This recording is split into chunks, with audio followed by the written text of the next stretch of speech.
Ooh, I'm really thirsty.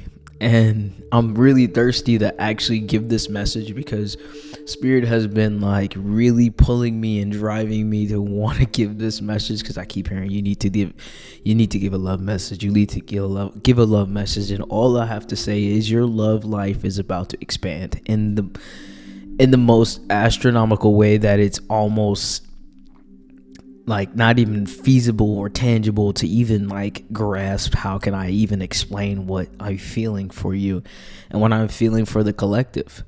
Like, I feel like you've been through so much turmoil with your love life that a love that is coming in doesn't seem like it's possible for you. But I want you to know that right now is a time for you to really allow your heart to soften, allow your heart to open, allow those walls that you've built around yourself to fold and to just drop and disintegrate. Because right now is a time that you need to be in the season where you are receptive to this energy. This love energy is meant to come to you and is coming to you very rampant. It's coming to you very quickly. And it's going to hit you and it's going to impact you in a way that you've never been impacted before in your life. Like, there is this literal giddy feeling that I'm getting. It's going to make you feel like you're a child again. It's going to make you feel like this playful version of yourself that, you haven't been for a long time. And what I want you to know is that in this season, when this love comes and it expands you and you allow it to expand you, don't be thirsty. What I mean by thirstiness, right, is don't allow yourself to have desperation, because when we have desperation, then we tend to settle. So we have to understand when that love comes in, what love is it being offered to us? What love is being offered to us? There's multiple different prospects I see coming towards you and moving towards you in the near future, very soon, very, very soon. So you have to understand that what does that love look like, and which one am I going to allow in my circle for myself? You understand? So when we have desperation, that means we feel like we are lacking something within ourselves. And I feel like maybe there is still something lacking within you that you feel like needs to be fulfilled in somebody else. And that's why I say you need to get ready. And if you don't get ready now, you're going to have to get ready later. Why not always be prepared to be receiving something? Your desires in particular, in your desires when it comes to love. When I tell you this love is going to come and it's going to hit you like a brick wall, but it's going to provide a nice soft landing for you. Isn't that crazy? So this love is going to be very different than the other people that you've experienced in the past. This love is going to be more gentle. It's going to be kind. It's going to really resonate with you on a deep soul level more than anybody else have. I feel like you've had experiences where it's been very surface level, superficial, and it hasn't been as deep as you've wanted it to be in the past. And this love that's coming in is going to make you see sides of yourself you've never experienced. I'm hearing that other people in the past have maybe brought out sides of you that wasn't the best version of you. And when you step into union and you step into love with someone else, and it's your true counterpart and your true desire, they actually will bring out the light attributes in you because they are the highest version of you being reflected back in them, right? So it's 4:04. I saw it. 4:04 on the timer. It's for somebody. So this love, right? It's gonna be juicy, and I don't want to try to keep it PG and keep it P. It's gonna make you feel thirsty. It's gonna make you really, really, really be like, wow, I didn't even think I could be this so infatuated and in love with somebody, right? Like, I didn't even think I could even get to this level. Like, it's so crazy when love comes around and it brings out this jittery and glittery, I guess you could say, version of us. Is absolutely insane. And I think for someone like you, when you are in the essence of romantic love, it allows you to even flourish even more. It's like water to your garden. It makes your flowers and your garden bloom and blossom and grow even more. Even though you do it for yourself, you nurture yourself, you tend to yourself, but when you are stepping in union with somebody else, you bloom even more. Your garden provides even more fruit because you know what you like to do when it comes to love. You love to give. You don't just love to receive, you love to give. And that's the important part of, I think, the journey that you've been through, is that you've been someone who gives a lot to other people, but you haven't had that same energy and that same essence reflected back in somebody else. And you are someone who sees the potential in other people. You see what they could be, how they could be with you, but you allow them to take their time to get to that place of where you need them to be. But unfortunately, those people have never been able to meet your needs and your desires fully, wholly, and completely. They've even abandoned you, or they've just left out your life, or you've had to leave them because you realized they weren't giving you what you needed. And I love that for you. I love that you're really stepping into the season to attract the person that is the most aligned with your desires. Now, I talked before in my previous video that when we are attracting in our desires, sometimes we can even fumble the bag. So in order to not fumble this bag of love desires, you really have to open your heart. I think your heart's a little closed off, and I need you to be fully open and expanding that heart of yours. And if you are in a union already right now, this can maybe even reflect that, just saying that maybe you're going to go a little bit deeper within your relationship, and maybe your guys are going to go to a different level within your relationship. You're opening and expanding more and calling in more love within your union that you're already having. But for those in the collective, which I feel is the majority of you, you're attracting a person who is on your level energetically, physically, mentally, and spiritually, and they're coming in fast, and they're going to be the least expected person that you think. I always have said this, that it doesn't matter the vessel, it matters the essence of that vessel carries, right? And I'm not saying you're not going to be attracted to them. I'm not saying they're not going to be your cup of tea in general, but what I'm going to say is that cup of tea may not be chamomile, it may be lavender, it may be this, but it's going to be a cup of tea still. You know what I'm saying? It's going to be, you're going to like that you're going to like the tea. The tea is still the tea, but it may be a different type of herb than you thought. It's going to be like, wow, I didn't expect that from them. Yeah, right. Yeah, right. You're dang right. You know what I'm saying? So the essence of love is here, and it's always been here. And I did a little bibliomancy today, of course, and I may say this author's name wrong, so I'm just gonna. It's the Book of Healing. This was called by Najwa Zimbian. Let's see if we can get it. I think we got it. It's a little dirty on the front, so don't judge me. Judge your mama. Just kidding. All right. Let's see. Okay. So we got page 224, and let's read it. Love. I've never been in love, but I imagine it to be hard work. It is wanting for another person more than you want for yourself. It is giving without expecting the same in return. Once that expectation exists, problems are inevitable. It is having lots of arguments, but not disrespect. Never humiliating or belittling. It's having someone who knows your weaknesses, but who doesn't use them against you. Love is sacred.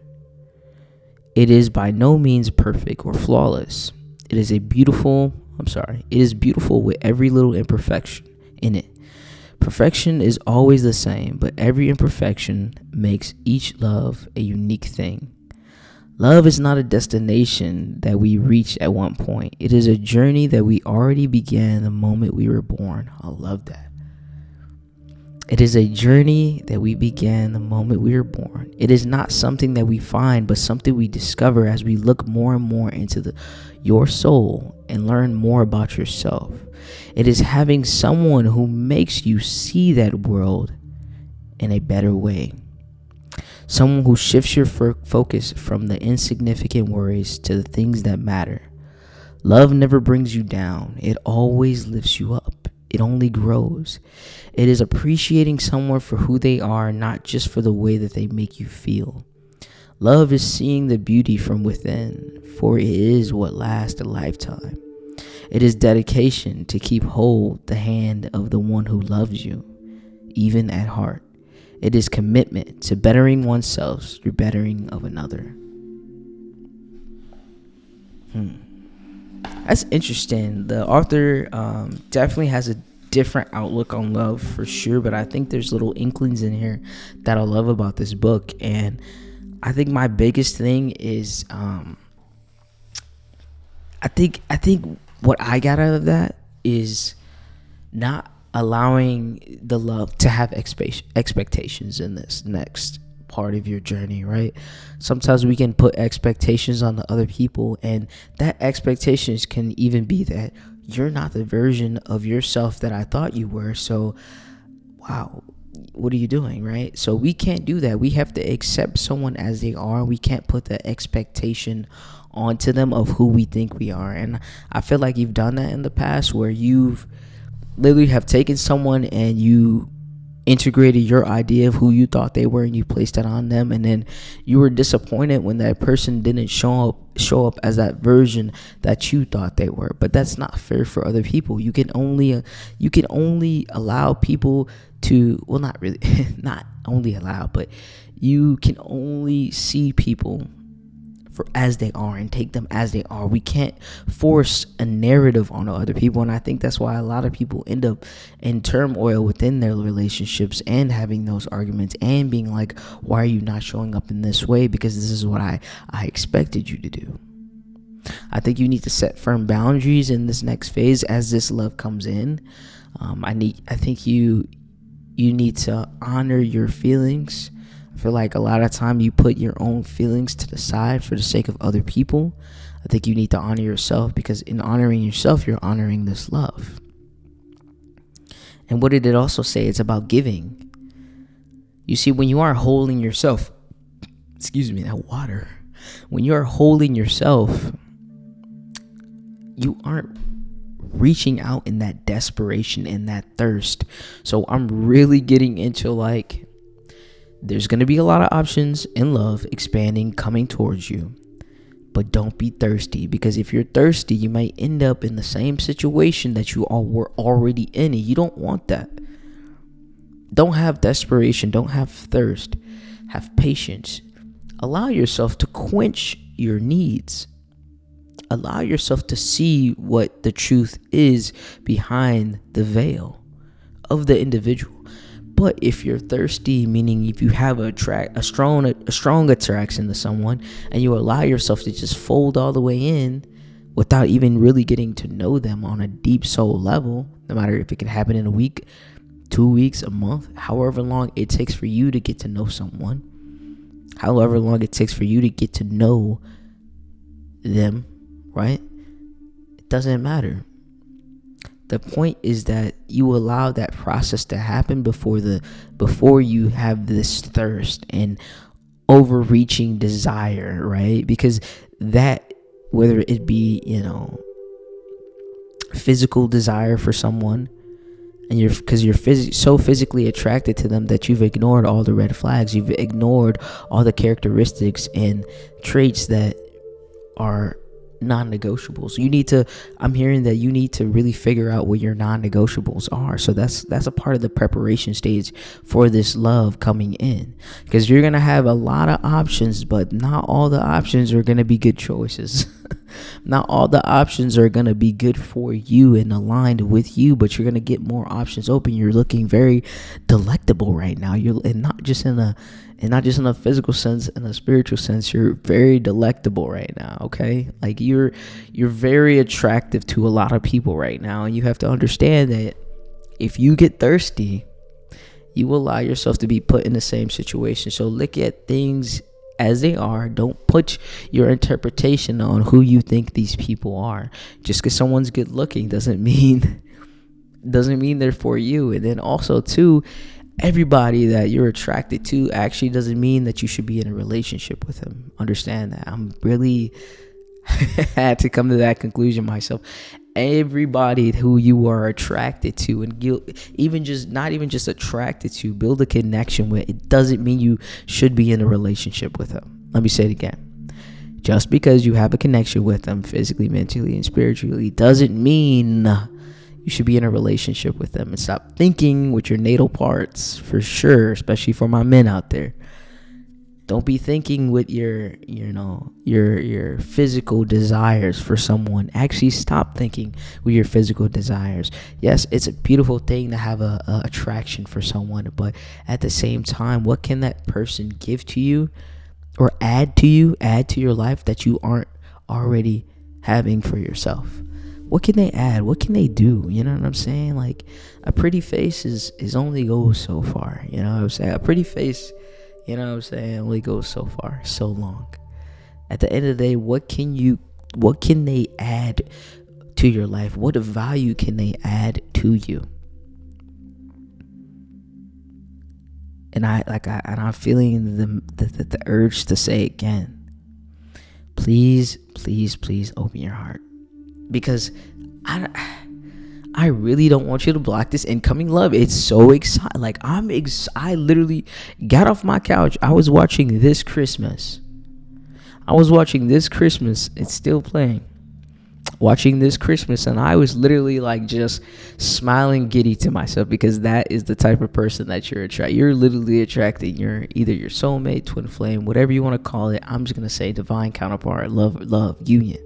You're attracting that in, and you could be in a position where you're like, I don't want that. I don't want to be a player no more. You know what I'm saying? Like, it don't matter. It's coming, and I don't know what you're going to do. Like, I don't know what you're going to do with this message, but I hope you start getting prepared and getting ready.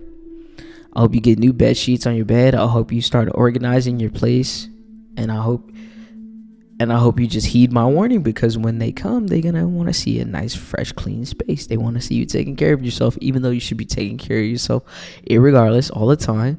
But hear me out. This love is going to be one of a kind, and I don't want you to fumble the bag, my friend. This is your big bro Ja trying to tell you that I don't want you to fumble the bag, my friend, okay? I don't want you to not receive this because your heart is so closed, right? I want you deserve this love. Your heart is so soft, it's so gentle, and you've been through so much that you deserve this love coming to you. You deserve this. You've been deserved this. You never have deserved anything that you've been through, but it's taught you a lot, and you've grown, and I definitely commend you for that. But when I say I feel this feeling of like giddiness, it's almost insane. Like, really, like, this person is going to have you smiling from ear to ear. You know what I'm saying? This is like the type of person that, I don't know, like, it's a type of person that you've never dealt with before. You know what I'm saying? It's somebody that you least expected. I'm not really one of those oracle readers that'll tell you it's gonna happen when you are at the grocery store or out at your job in 3 days. No, like, what I'm telling you, that I don't know the timeline, but I know the timeline is soon. I can't tell you how many days exactly, but it's coming. So what I'm saying is, prepare yourself now. Open your heart, because your heart deserves a chance at this. You deserve a chance at this. You've been in the season of hermit modiness. You know what I'm saying? Like, you've been to yourself for a while, and you've been through some things, but now a love is coming in where it's gonna flood your whole entire existence, reality, okay? And it's gonna expand you so that you can grow more. That is what love does for you. Love helps you to evolve. Love helps you to show up in an even better version of yourself, and in an even better, lighter version of yourself. That's what love does for you, and this is why it's divinely orchestrated for you. Love helps you a better person. You know what I'm saying? Even though love exists within all of us, but when we get in a union with someone else, they help us bring out more of the love. Even if it's somebody out there maybe having a kid, I just heard. Because when you see that kid and when you show up for that kid and you give to that child, that allows you to expand your love, expand yourself. So this love is coming in to help you expand yourself. But remember, do not be thirsty, because there's going to be plenty of options, and there's going to be some that are trying to distract you. So that's it for the message of Elijah. And I'll see you guys next time. And I can't wait to hear about this dang love, man. I'll see you guys next time. Ashe and amen.